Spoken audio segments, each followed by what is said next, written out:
Hello, welcome to volume 4 of what I am reading in 2025. I've read a couple of really interesting books in the last week that are very different from each other, but I don't know, really enjoyable and interesting and informative. That's kind of been my theme for 2025 so far is, I don't know, books that teach me something, books that I can learn from instead of fiction, although the book I'm currently reading is fiction, which we'll get to at the end. Okay, so first up is Dare I Say It? Everything I Wish I Had Known About Menopause by Naomi Watts, the actress.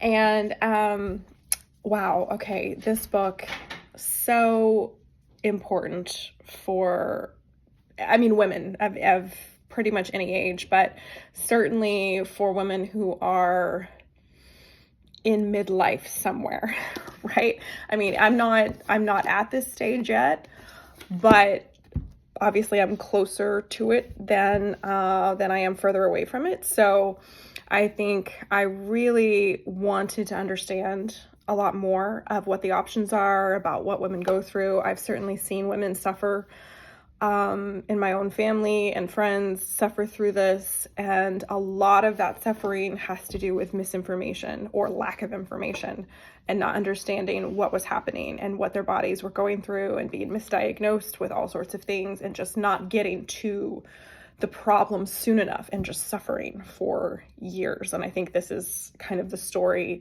It's the story of the women in this book, and it's the story of most of the women that a lot of us have known in our lives. And luckily, that's a story that is changing with women who are currently menopausal and women who are approaching that age, because we're just demanding the change, basically, and saying, hey, 51% of the population here, and we're suffering from something that we're all going to go through. And why is this not talked about? Why do we not understand it? What the heck, right? So this book is what I love about it, because I've read some other books dealing with it that are very scientifically based, which are super important and interesting as well. But this one is very conversational. So it goes through sort of step by step what you may experience and the things you can do about it, and gives you options. And it's so wonderful. And so, because my philosophy is kind of like, as someone who is in her 40s now, I don't want to be surprised by anything. And I don't want to feel a certain way and be like, oh my God, what could possibly be happening? Let me ignore this for 5 years and just suffer in silence, and then maybe miss the timeline that I could have really done something about it or stopped pain and damage, right?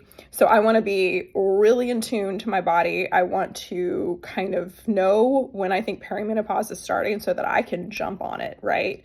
And kind of be doing all the preventative things I need to do, and then not waste any time once things start, taking care of myself so that I suffer less. And I hope that for all women. So this book is, I would say, if you are mid-30s on, this is probably super important to read, because that was the whole thing with Naomi Watts' story, is she was menopausal in her 30s.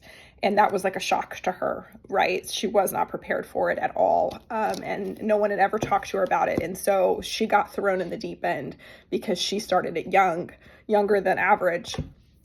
And so she wanted to share her story and kind of all the things she tried and all the things she learned along the way. So love it. Super important if you're a woman, if you love women, or certainly though, if you're a woman 35 plus and you want to understand what will happen to you in the next 15 years, there it is. Okay.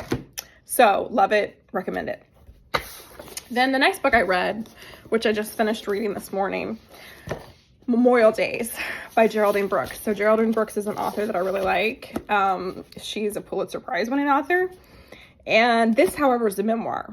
She's a fiction author, but this is a memoir, and it's a memoir about the loss of her husband before COVID. And sort of, it kind of jumps back and forth between the loss of him in 2019, the shocking, sudden loss of him in 2019, And then several years later, more recently, as she's finally kind of allowing herself, as she said, to have her Memorial Days and fully grieve, because it was just such a crazy time, you know, around his death and everything that you have to do, right? And she's a mother as well, and you know, and a writer. And so, you know, like she talks about what's really interesting is it took her like 3 or 4 years to do this, but when she felt ready, I mean, she basically secluded herself. She went to this island off of Australia and just had these Memorial Days, had this time to just really focus on, you know, remembering and grieving and giving herself that grace and that space without anyone. I mean, no one, totally secluded. It's really beautiful, actually. I mean, just really amazing. And of course, I'm guessing that is also what led her to write this book. But it's a story about love. It's a story about grief. It's a story about marriage. It's a story about life. And it's really beautifully done. It's emotional. I cried for sure. But I really enjoy stuff like this, even though they're sad. I think it's just, you know, again, grief is part of life, and it's the price of love, and we're all going to lose people we love. But the idea of these kind of sudden, shocking things that you're not prepared for, and what all comes with that, the stages of grief that follow that, and the life that you still have to go about living because you have people who rely on you, and then finally making space for yourself to really process and deal and move through and understand. And of course, she's a wonderful writer, so she's just able to put this all in such a lovely prose. And so again, it was very emotional, but very beautiful.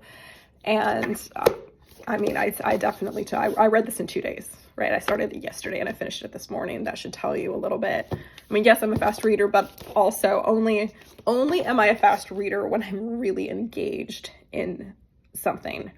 And that this book for me, I couldn't put it down. You know, I had to understand her full experience. I ate it up. I soaked it in, and I learned a lot, and it was beautiful and tragic and all of the things of life, right? So I highly recommend that. I love a good memoir anyway. They're one of my favorite things to read, actually. I would say if they're well done, nothing beats them.